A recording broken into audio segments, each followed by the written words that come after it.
Welcome and thank you for watching. In this video, I will review some key components to consider when designing interactive videos for use in online courses. Now, while the focus of this video centers on these interactive videos in online classes, the design considerations can generalize to creating presentations for use in face-to-face classes as well. There's three topics we'll cover. I'll talk about design considerations, devising questions and activities, and I'll also talk about considering hosting options for your interactive videos. First, let's talk about the design, specifically how text is displayed. This is a good place to start when structuring your videos. Many teachers and professors use a slideshow such as PowerPoint, Keynote, or Google Slides to structure their presentations. And we all know this can result in a death by PowerPoint scenario. Thus, we need to be mindful of how we design each slide to achieve maximum engagement. Take a look at this slide, for example.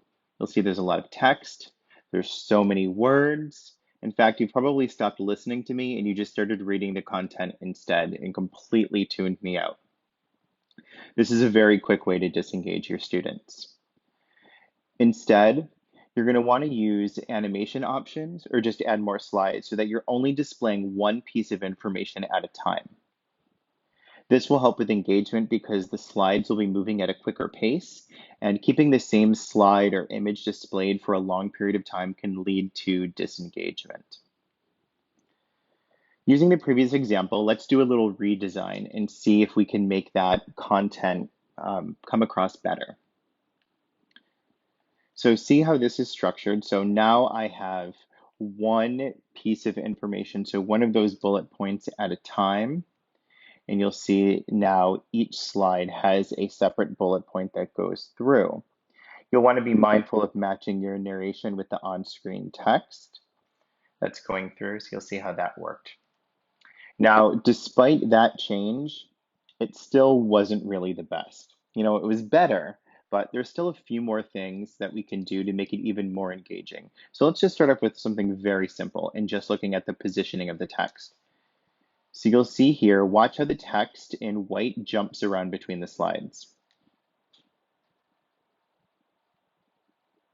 That can be really distracting to the eye, and text placement is really important.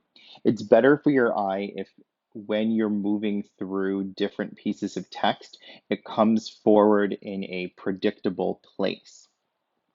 So let's take a look at it now.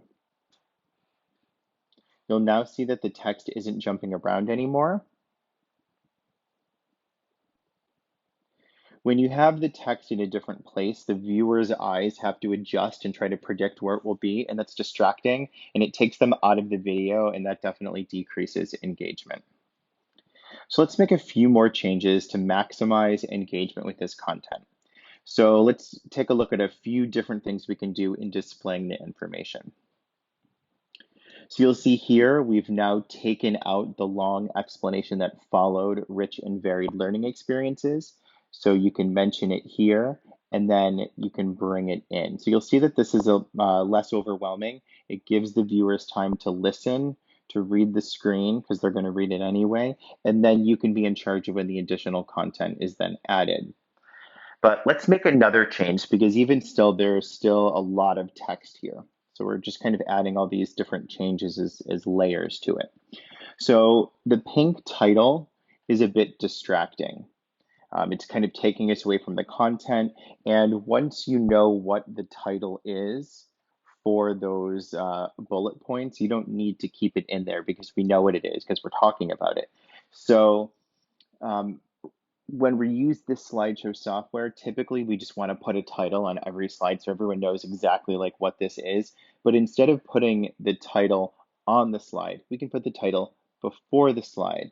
So that way it's a visual cue. Okay, we're now talking about this topic, and then you kind of dive in, and then you can jump back with another title when you're changing topics. Your viewers are going to know what you're talking about through this, so it's not necessary to have that title on each slide. So now you can see here, I've added the title to a separate slide. So now we're going to talk about the 4 key components of effective vocabulary instruction. And now we're going into that first component. So your viewers know this is what we're talking about. They don't need to see that title there. You can also play around with color. So you'll see how I had the text and now that text turned pink and now I have what that means underneath it. So this is a little bit better. You can also play around with how much text is on there. You could play around with the form a bit. So now you'll see we have this second line appearing and then we'll have a bullet point appear for each. So maybe I'm going to talk about that incidental word learning. And then first, I'm going to talk about the rich oral language experiences. So I'm talking about this first. And now I'm going to talk about the wide reading of varied materials. So you can see what that looks like. You can also really play around with the form. It doesn't have to be fully text-based. So if you take a look at this example, you'll see I still have incidental word learning, but now I'm using symbols to convey the content. So the incidental word learning occurs through rich oral language experiences and through a wide reading of varied materials. So it's the same concepts, same content, but it's just displayed a little bit differently. Overall, you want things to be less overwhelming for your viewers. You don't want them to be lost in a sea of text, and you want them to focus on what you're saying and the words on the screen. Because you're doing this in video format, you can't see if they're disengaged. So you really have to do as much as you can to get them to engage. You want them to focus on the content and you want them to be as engaged as possible. Now let's talk about the images that you can use as part of the design. Now, this is a large topic, so I'm going to create a future video where I just focus on images, but this will be a few considerations just to get you started, a few key points for you.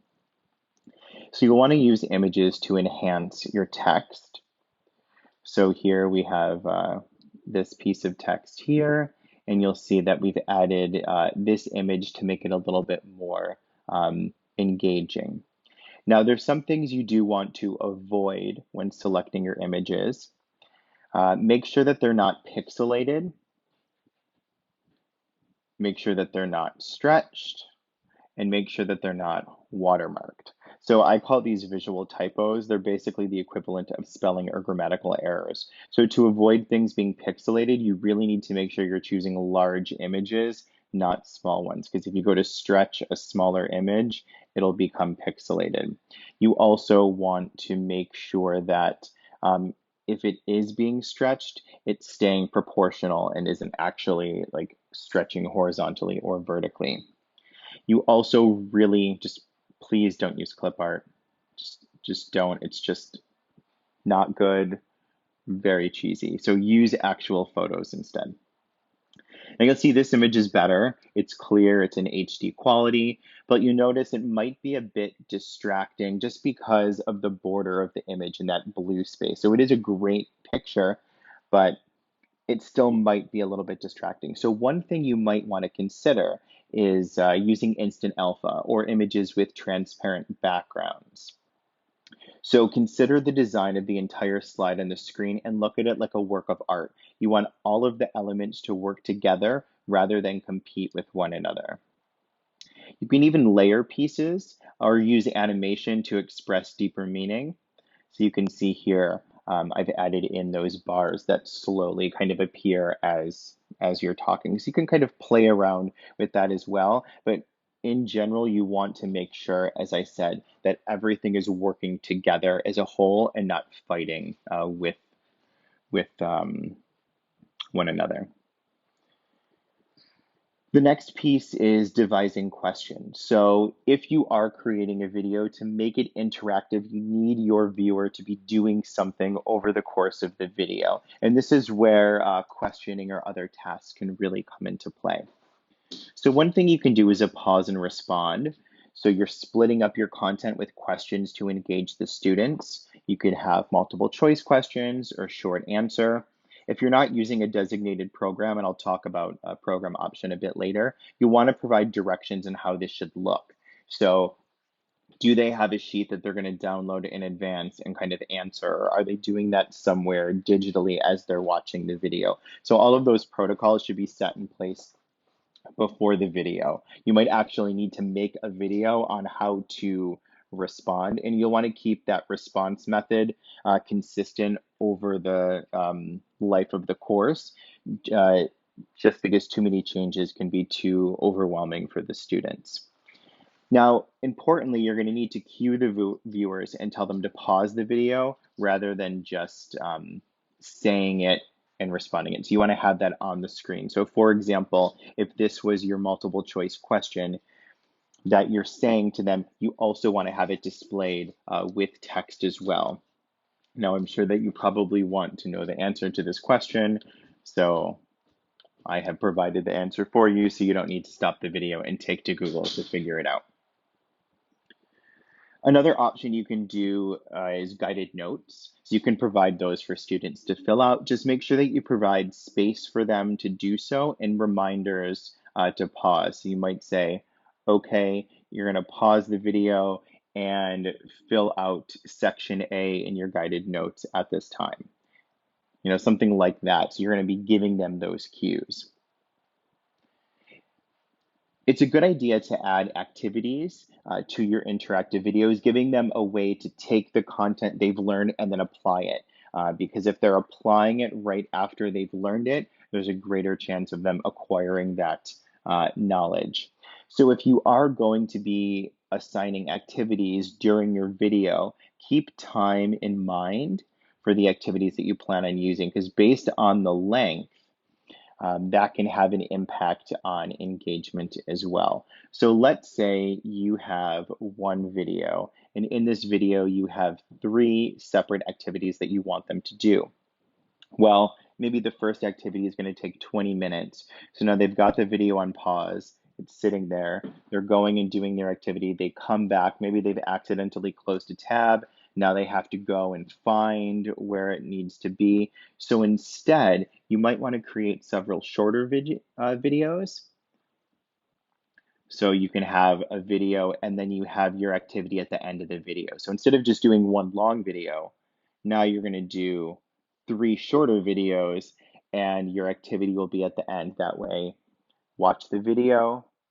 Okay, we're at the end. I'm now going to go do my activity. I do my activity. When it's finished, I can just start up the second video rather than trying to find my place just in case I lost it when I was watching the video. And we definitely do not want to be lost when we're trying to get them to engage, because if things are too confusing and they get too lost, they may just abandon the video altogether.